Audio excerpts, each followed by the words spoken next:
और भाई क्या हाल चाल। आज आप लोगों को एक रियलिटी चेक देने वाला हूं मैं। जितने भी लोग ऐसा सोच के चल रहे हैं कि आप लोगों के मतलब मन में सपना होगा काफ़ी लोगों के कि मुझे यार नॉर्थ कैंपस में जाना है, मेरा तो नॉर्थ कैंपस में एडमिशन होगा, मेरा तो एकदम बढ़िया टॉप कॉलेज में एडमिशन होगा, एकदम बढ़िया सा क्राउड आएगा, बहुत ही अच्छी कॉलेज के अंदर मैं जाऊँगा। और इस तरीके से काफ़ी सारे लोग सपने देख रहे होंगे कि ऐसी चीज़ें हो रही होगी। उसको मैं उन सारे बच्चों को एक छोटा सा रियलिटी चेक देना चाहता हूँ। बस थोड़ी देर मेरी बात को सुनना, 5-10 मिनट, और आपको पता चलेगा कि क्या चीज़ आप जो सपना लेके चल रहे हो, क्या वो सपना सच में सच हो सकता है, उसके बारे में आपको पता चलेगा। जितने भी बच्चे ऐसा सोचते हैं कि यार मेरा काश एडमिशन हो जाए टॉप कॉलेज में और ऐसी सब चीज़ें सोचते हैं, मुझे एक बात बताना, क्या आपको ये पता है कि आप जिस कॉलेज के अंदर एडमिशन लेने का सोच रहे हो, जिस कॉलेज को आप टारगेट कर रहे हो, उसके अंदर का सीट्स कितनी अवेलेबल है, उसके अंदर क्या सीट मैट्रिक्स है? आपको पता है ये बात? नहीं पता होगी बहुत सारे बच्चों को। क्यों नहीं पता है भाई? सीट मैट्रिक्स सबसे इंपॉर्टेंट है। आपको पता होनी चाहिए कि आप कितने सीट्स के लिए एक्चुअल में कंपीट कर रहे हो। मैं यहाँ पे आपको सीट मैट्रिक्स लेके आया हूँ। ये डेटा यार आपको भी मिल जाएगा। डीयू का जो इन्फॉर्मेशन बुलेटिन है उसका भी लिंक मैं दे दूंगा नीचे डिस्क्रिप्शन में। तो उसके अंदर ये सारा डेटा आपको मिल जाएगा। जो मैंने ब्लैक में लिखा है वो सब डेटा तो आपको उसी में मिल जाएगा, लेकिन जो ब्लू में लिखा है ना, वो मेरा खुद का मैनुअली निकाला हुआ एनालिसिस है। आपको बताऊंगा उसके बारे में आगे। अभी आप यहाँ पे देखो, मैंने यहाँ पे बात करी है बीकॉम ऑनर्स कोर्स की, ठीक है। BCom honours course one of the most demanded course है दिल्ली यूनिवर्सिटी के अंदर। इससे ज़्यादा डिमांड में है बीए प्रोग्राम वाला। तो बीकॉम ऑनर्स कोर्स के अंदर अगर मैं पिछले 2 साल जो सीयूईटी हुए हैं तब का मैं अगर आंकड़ा देखूं कि कितने सारे जो बच्चे हैं वो इसके अंदर अप्लाई करते हैं बीकॉम ऑनर्स में, तो वो 1.5 से 2 लाख बच्चे हैं। 1.5 से 2 लाख बच्चे बीकॉम ऑनर्स टारगेट कर रहे हैं डीयू के अंदर, ठीक है। जिन्होंने सीयूईटी भी दिया है वो सारे बच्चे टारगेट कर रहे हैं। और यहाँ पे मेरे पास जो ये लिस्ट है ना, ये लिस्ट है टॉप कॉलेजेस की। टॉप कॉलेजेस के अंदर यहाँ पे कौन से हैं, कई बच्चों को इनके नाम नहीं पता होंगे। ये जितने भी कॉलेजेस हैं, अगर आपको अच्छे से आपने रिसर्च नहीं कर पाए हो, आपको नहीं पता है कि क्या कॉलेजेस अच्छी हैं, कौन सी बेटर हैं, कौन सी कहाँ हैं, तो ये बता देता हूँ। ये जो कॉलेजेस हैं ये टॉप की कॉलेजेस हैं दिल्ली यूनिवर्सिटी की। ऑलमोस्ट इन सबको टॉप की ही माना जाता है। कुछ एक आध ऊपर नीचे इनका सीक्वेंस हो सकता है, लेकिन ये ऑलमोस्ट सारी की सारी टॉप कॉलेजेस में आती है। ये है Shriram college of commerce, SRCC north campus में है। ये हिंदू कॉलेज है। ये है हंसराज कॉलेज जो कि नॉर्थ कैंपस में है। ये किरोड़ीमल कॉलेज है, ये भी नॉर्थ कैंपस में है। रामजस कॉलेज है, ये भी नॉर्थ कैंपस में है। फिर उसके बाद में ये है वेंकी, जिसका नाम है एक्चुअल नाम है श्री वेंकटेश्वरा कॉलेज। ये साउथ कैंपस के अंदर हमको देखने को मिलेगी। और ये है एलएसआर जो कि विमेंस कॉलेज है। ये है लेडी श्रीराम कॉलेज। और यहाँ पे लड़कियाँ ही सिर्फ ओनली गर्ल्स कॉलेज होती है ये। तो यहाँ पे जो अगर आप एक मेल है, लड़के हैं, तो ये 6 कॉलेजेस आपके लिए सबसे टॉप की कॉलेजेस में आती है। और ये आपकी उसके बाद में अगर आप लड़की हैं तो आपके लिए ये सारी कॉलेजेस टॉप की कॉलेजेस हैं। यहाँ पे जो ये डेटा है ये सारी कैटेगरीज है। मैं कैटेगरीज भी कौन सी क्या है मैं आपको थोड़ा सा बता देता हूँ। इन्फॉर्मेशन आपको पता होनी चाहिए।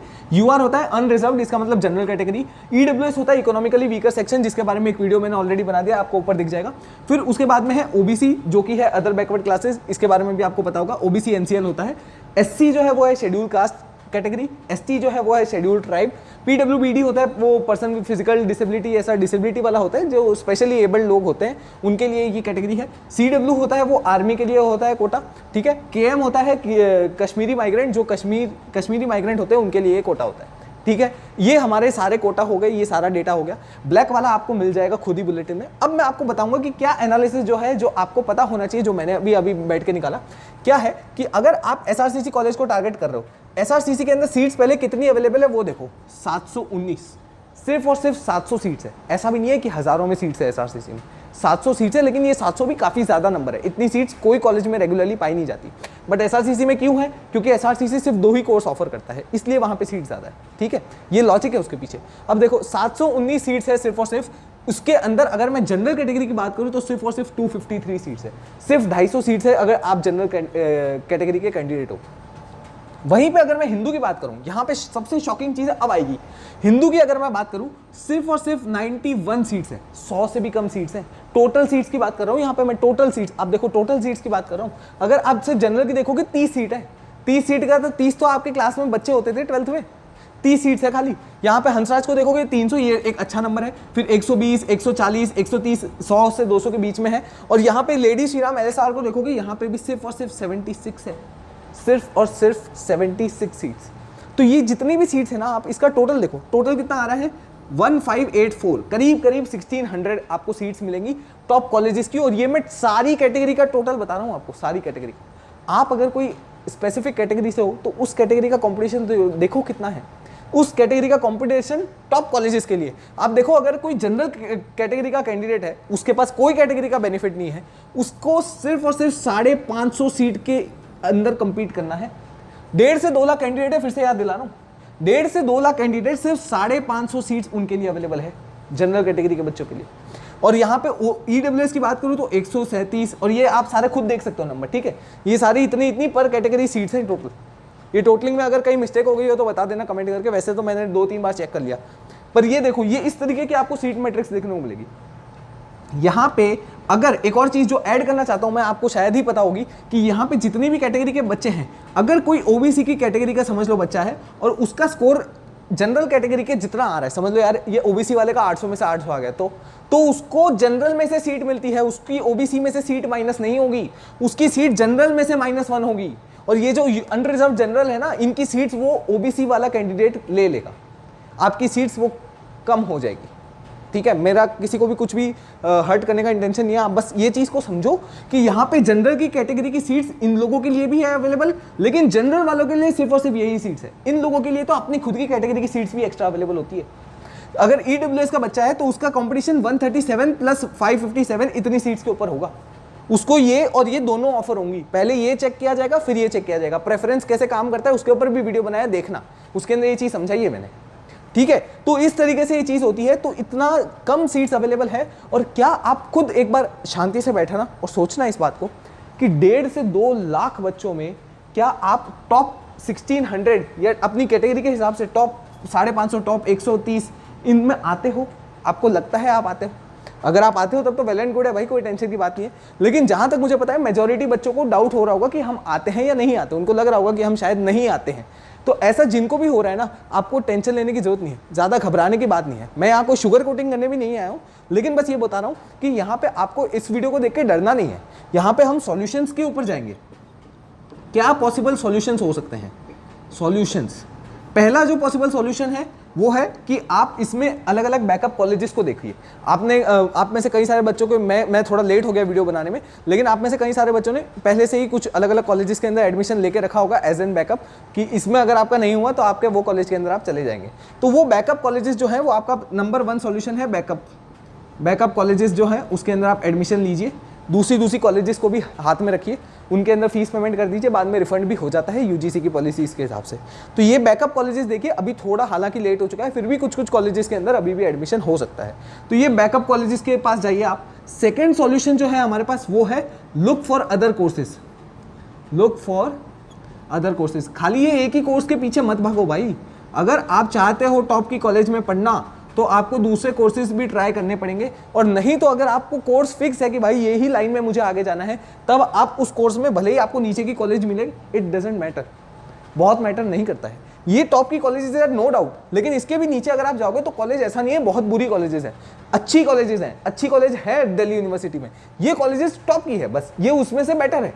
बाकी इसके अलावा भी आपको कोई कॉलेज मिलता है तो कोई बहुत बुरी बात नहीं है, ठीक है। प्रेफरेंस शीट के ऊपर कई लोगों को डाउट हो रहा होगा कि कौन सी अच्छी है कौन सी खराब है, आप खुद रिसर्च कीजिए उसके बारे में।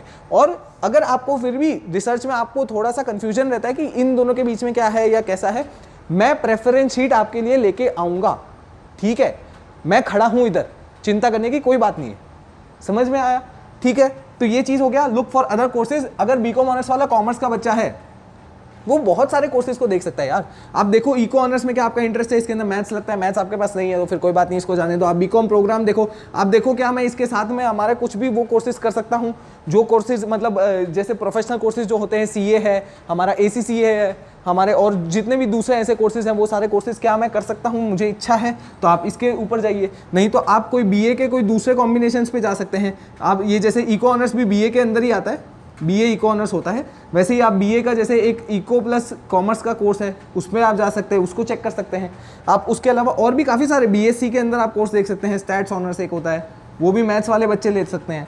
फिर इसके अलावा आप BBA BMS ये कोर्सेज को देख सकते हैं, ये भी दिल्ली यूनिवर्सिटी ऑफर करता है। शहीद सुखदेव कॉलेज इसके अंदर नंबर 1 कॉलेज है। आप ऐसे और भी काफ़ी कोर्सेज अवेलेबल हैं, आप इसके बारे में देखिए थोड़ा। कोर्सेज कौन कौन से अवेलेबल होते हैं आपको मिल जाएंगे इन्फॉर्मेशन बुलेटिन में, फिर से बता रहा हूँ, लिंक दे दिया हूँ मैं।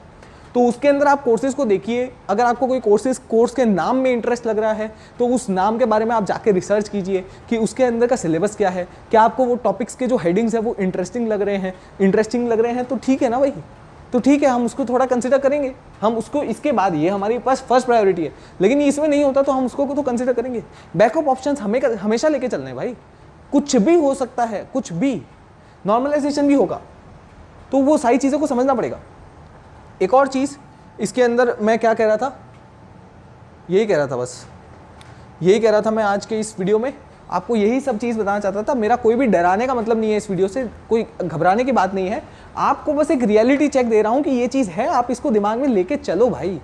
यहाँ पे कोई ऐसे मतलब जैसे शुगर कोटिंग कर रहे हैं बाकी सब लोग, पूरा वो स्कैम मचा रखा है, वैसी चीज़ नहीं है, वैसा एक्चुअल रियलिटी नहीं है, ठीक है।